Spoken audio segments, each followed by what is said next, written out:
This episode is sponsored by Roundel. Start the new year with media plans built with Roundel, Target's retail media business. Roundel connects brands with 165 million plus Target guests through data driven strategies and tailored partnerships that deliver measurable results. Whether you're elevating your brand, expanding reach, or driving growth, Roundel helps your message show up in moments of discovery and joy. Because at Roundel, joy is good for business. Learn more at roundel.com.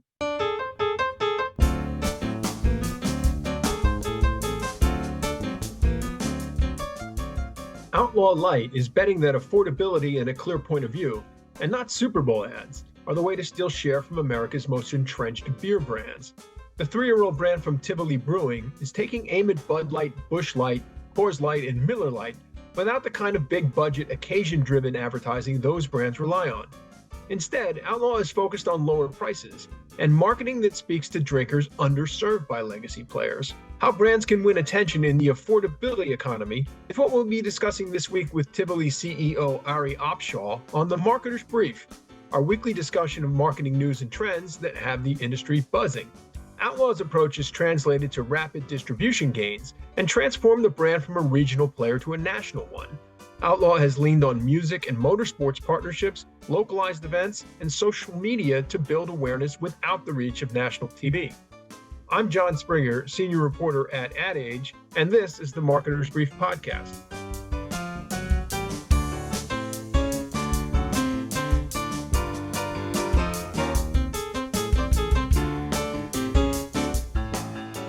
Ari Opshaw, welcome to the Marketer's Brief podcast. Thanks, John. I appreciate you guys having me on. Great. For people who might not know yet, can you give us a quick background, your path through beer, and how you ended up building Outlaw at Tivoli? Yeah, that's a great question. So I cut my teeth originally straight out of college with Anheuser-Busch InBev, went into what they call their global management trainee program. Huge kudos to them as an organization for investing in their people and gave me the opportunity to live in 5 different cities, work across numerous different departments, sales, marketing, logistics. Actually worked in the St. Louis brewery on the weekends on a midnight shift early in my career. So really did cut my teeth with Anheuser-Busch, and then took a brief break from the beer industry. I actually worked for an artificial intelligence company focused on industrial assets. And then an opportunity came up with Tivoli. And when I first was introduced to the opportunity, I said, guys, look, you're a craft brewery in Denver. Craft is a really tough segment. And this is, 4 years ago, and it's only gotten more difficult over the last couple of years. And I said, but look, I think there's a huge opportunity to disrupt the legacy incumbent brands, but it's going to be an uphill battle and it's going to be tough. But here we are 3-4 years later with the fastest growing light beer in the US. Yeah. So let's talk about Outlaw. How would you describe it to somebody who hasn't tried it before or doesn't know exactly what it is? Yeah, I mean, Outlaw Light Beer it's a domestic light beer, and we keep it simple. It's, I oftentimes refer to it as a lawnmower beer, right? On Saturday, you got to go out and cut your lawn. There's nothing better than a couple Outlaws when you're done. And so it's crisp, light, refreshing. It's only 105 calories, but it's a, full body beer. It's got flavor. It's not a watered down, macro produced lager. And so it's there. And obviously the price point's there as well to compete with the big boys. Yeah. Okay. At a high level, where is Outlaw as a brand right now? I think you said it's 4 years old. Yeah, we're about 3 years old. And, Okay. I actually think going into, and we had a board call a couple weeks ago, and I presented that we're really at an inflection point for the brand. So when you think about the life cycle from a scaled brand, you're always going to start somewhere. We started in Colorado, started branching out into neighboring markets, and really you're building the brand through independent retail, right? So this is mom and pop liquor stores. You've got a decision maker on the spot.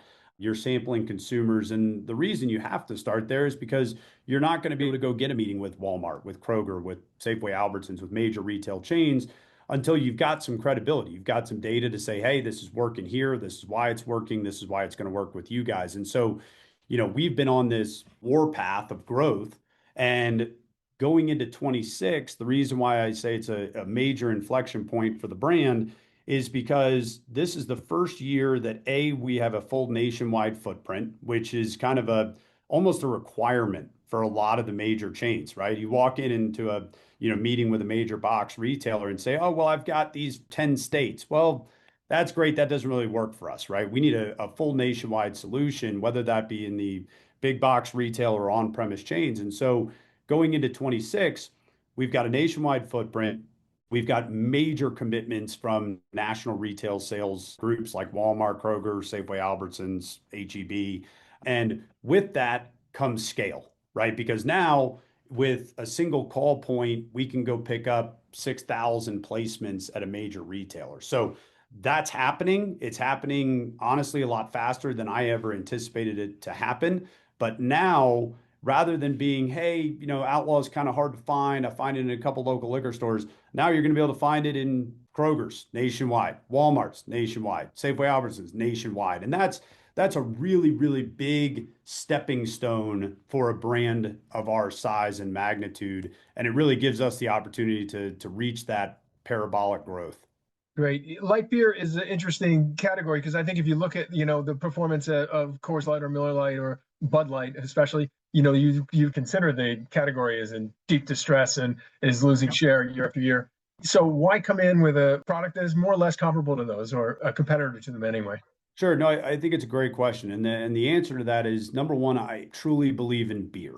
And whether that's Outlaw or a competitive beer, I believe in beer. I think, when you go back through history, and a lot of people don't recognize this, but beer has been part of history as long as history's been written. I mean, people were fermenting malted barley boils hundreds, thousands of years ago. And so I don't see a world in which, especially a sessionable light beer, is going to go away. I just don't see that happening. I think it's cyclical. I think right now, earlier this year, there was a great article that came out from the National Beer Wholesalers Association, which was effectively saying there's a war on alcohol. And people say, well, what are you talking about? And we say, well, you've got THC all over the place. You've got Delta 9 drinks popping up left and right that are really not regulated. You've got, under the previous administration in the White House, they came out with a pretty staunch position against alcohol from a health perspective that now has actually been reversed.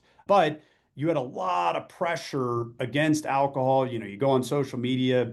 I go on social media and you see, all these influencers talking about how they stopped drinking alcohol and now their lives are, reborn. And, I trust me, I highly promote responsible drinking, but I think beer can bring people together. It's been doing it for a very long time. So I'm bullish on beer. But to your comments, why are these other brands declining? Well, it's because they don't have relevancy, right? And they're not innovating, and the marketing is not connecting with consumers. And there simply hasn't been anything in the category that gets anybody excited. I mean, Bud Light was around when my dad was in college. And you think about the brands that exist today in consumer goods specifically, most of them, there's a cycle, right? They peak and they're popular at one point in time, and then a new brand comes along and replaces them. And so for me, the exciting part is, yeah, the category overall may have some headwinds and facing some declines,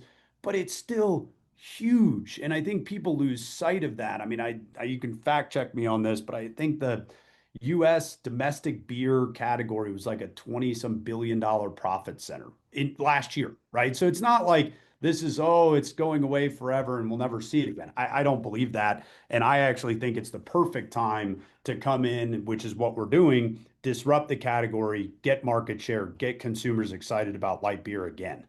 Yeah. So you teed up our next couple of questions here. Just spend a few minutes on marketing here. Does Sure. Outlaw have sort of an overarching marketing philosophy? I want to kind of get to sort of what you're trying to do with the marketing that you've done for the beer. Sure. So I think the number one component for me when I think about our marketing and our strategy is authenticity. And I think you've seen a lot of big brands have effectively whitewashed their marketing. And what I mean by that is that if, John, I don't know if you're a football fan, baseball fan, whatever, put on any major sports game in the US, you're going to see beer advertisements on TV, right? The reality is that my hunch is you could put a white label bottle or can in these ads, and you wouldn't be able to tell me which brand is which because they're all effectively just pumping out the same content. Oh, golf. Oh, March Madness. And look, we certainly want to position ourselves to do well on those occasion-based events from a marketing perspective, but we also want to be authentic. We don't want to try to be something we're not. We want to connect with consumers in a way that they feel that the brand is some representation of them. And one of the things that we've done our homework on is right now in the US, and obviously I don't want to take this down a political road, and I'm not, but within the US, you've got a lot of young individuals, specifically men, that are frustrated with the system, regardless of where you fit on the political spectrum. They're just frustrated with the system. Well, the system, when you look at beer, are the macro brands. They're Bud Light, they're Coors Light, they're Miller Lite. And, for whatever reason, those don't represent change. They don't represent anything being different. They just are the same old thing. And so our research has shown, especially those 21 to 25-year-old male consumers, they want to stick it to the man. And, we feel at Outlaw, we're kind of doing the same thing. We're going up against guys that we should never be able to win against, ever. The system's been designed so that we cannot be successful. Yet we're punching through it, we're pushing through it, and I think consumers are sitting there cheering for us and people within the industry. I mean, and I'll get off this long stadium speech here, but as you can tell, I'm passionate about Outlaw, John. So we are now getting cheering from internally, not going to share names, but I have people from our direct competitors sending me notes saying, hey man, can't say this publicly, but we freaking love what you're doing.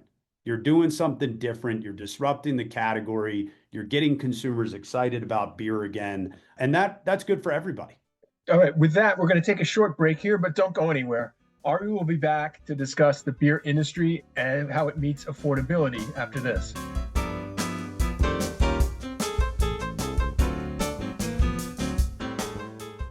This episode is sponsored by Roundel. Start the new year with media plans built with Roundel, Target's retail media business. Roundel connects brands with 165 million plus Target guests through data-driven strategies and tailored partnerships that deliver measurable results. Whether you're elevating your brand, expanding reach, or driving growth, Roundel helps your message show up in moments of discovery and joy. Because at Roundel, joy is good for business. Learn more at roundel.com.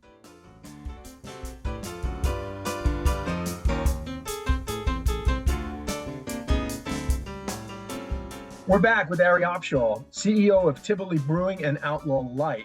And Ari, one more question on marketing here. You kind of leaned heavily into music, it seems like last year, with artists as equity partners, doing tours, doing festivals, etc. Why is that the right lane for Outlaw? What else are you doing beyond that? And what makes a partnership work for you? Yeah, absolutely, John. So going back to my earlier comments around authenticity, I mean, our partnerships that are most public facing are with Hardy and Coetzel. And when you look at those artists, one of the things that I really fell in love with both of those artists is they're outlaws, right? They're looking at the industry, they're changing it. Hardy went from a rock album to a country album. Coetzel goes into his music with, and I certainly don't want to speak for him, but if you've ever listened to Coetzel, he goes in with a, hey, it's my music. I'm going to put it out there. You either like it or you don't, and I don't really care if you don't like it. And so that approach drives that authenticity and from beyond just the music partnerships which promote the brand awareness, drive trial, and give the brand credibility. We're working with, obviously, we've got an amazing team with Elite Motorsports that put out NHRA drag cars. We've got a great partnership with Jeffrey Earnhardt from a NASCAR perspective. And so, again, we are not afraid to promote what we represent as a brand. Last year, we ran a campaign which was America Deserves a New Light Beer.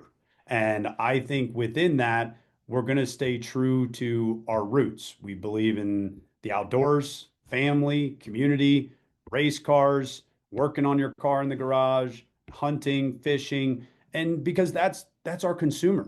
I mean, our consumer's not a $40 martini in downtown Manhattan. It's just not. And if they want to drink Outlaw, I'm not going to say no, but our consumers feel like they've been left behind.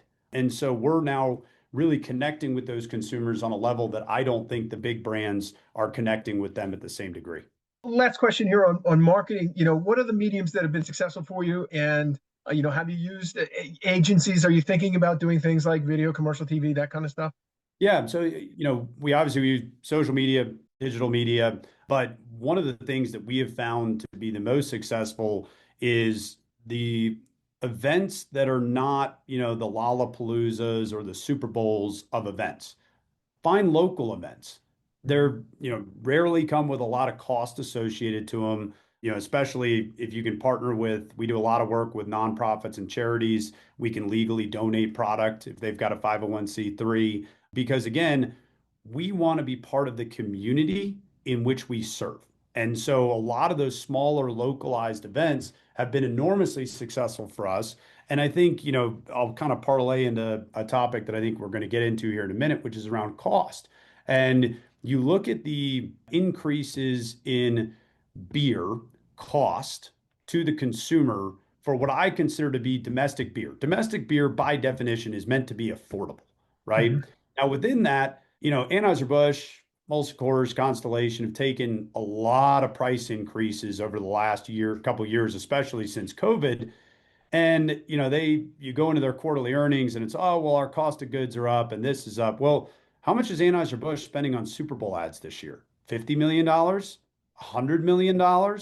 So again, that authenticity to a consumer, I could go take my whole budget for the year, dump it into a Super Bowl ad, or maybe I could take, our prices way up and run a Super Bowl ad. I think our consumer would rather say, you know what? I don't need the Super Bowl ad. I would just like a really good beer at an affordable price. Yeah. And I don't need all the glam and the Super Bowl sponsorships. I mean, I think Anheuser-Busch's deal with the NFL is like $1 billion over a decade or something. I mean, you could invest that back to your consumers and give them a more affordable price, but nope, they'd rather spend it on the marketing. That word affordable has come up, I think, 4 or 5 times in the last 10 minutes. I want to now, Absolutely. kind of talk about that. Well, here in New York, the affordability agenda is just beginning, right? Sure. You are priced, I don't mean you say below premium is the way they talk Yep. about it in the industry. That means a little Yeah. bit less than, Value category. yeah, yeah. To what degree is that playing a role in your success? And I think you got a little bit at it before. How is that playing? Yeah, I think absolutely price is driving trial of our product. And that was really intentional. The reason being is for some of the things I just talked about. If I want to try to convince, and look, we can't touch every new consumer, right? We need consumers to make this decision on their own at the point of purchase. How am I going to convince a consumer that's been drinking Busch Light for a decade to try Outlaw?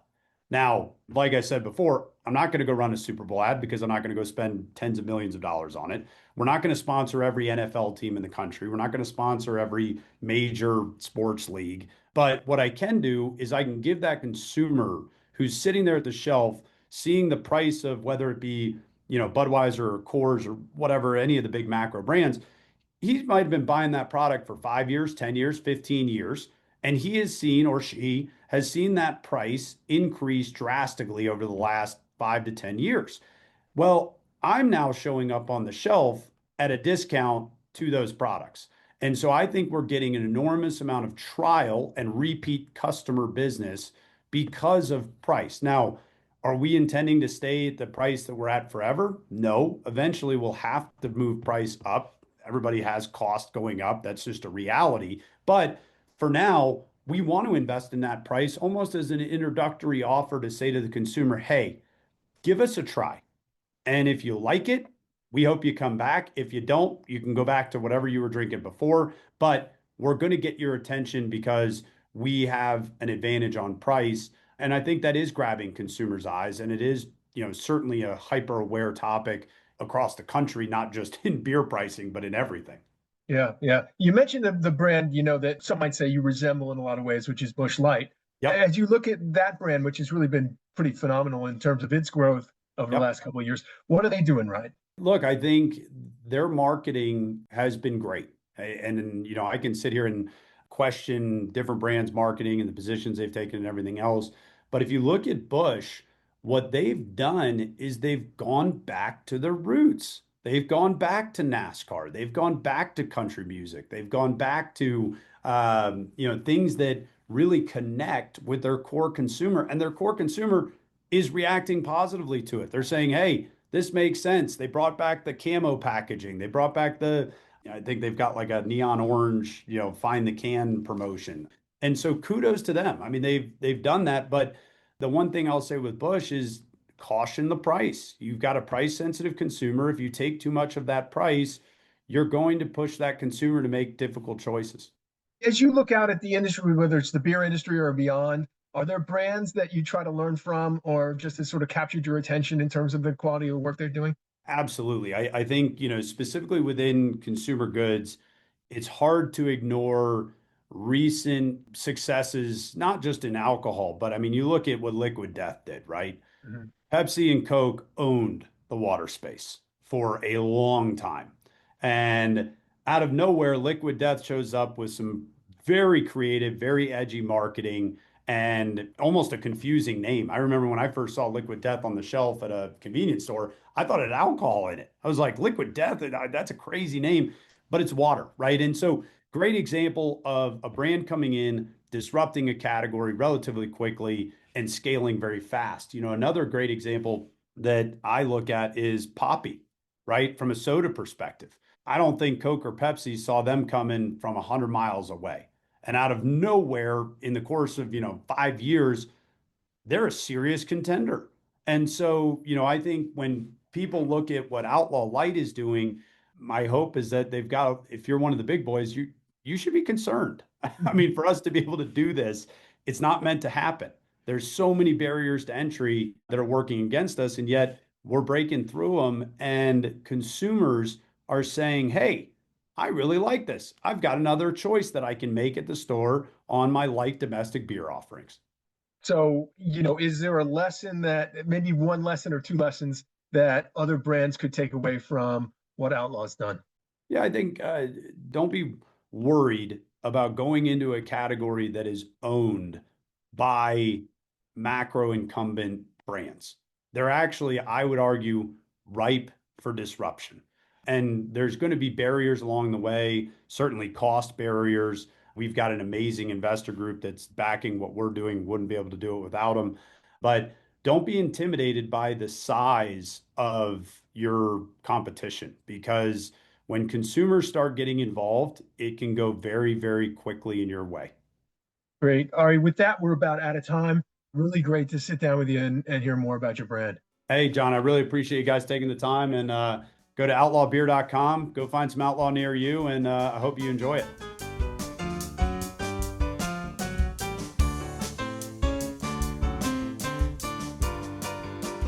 That was Ari Opshall, CEO of Tivoli Brewing, and I'm John Springer, senior reporter at Ad Age.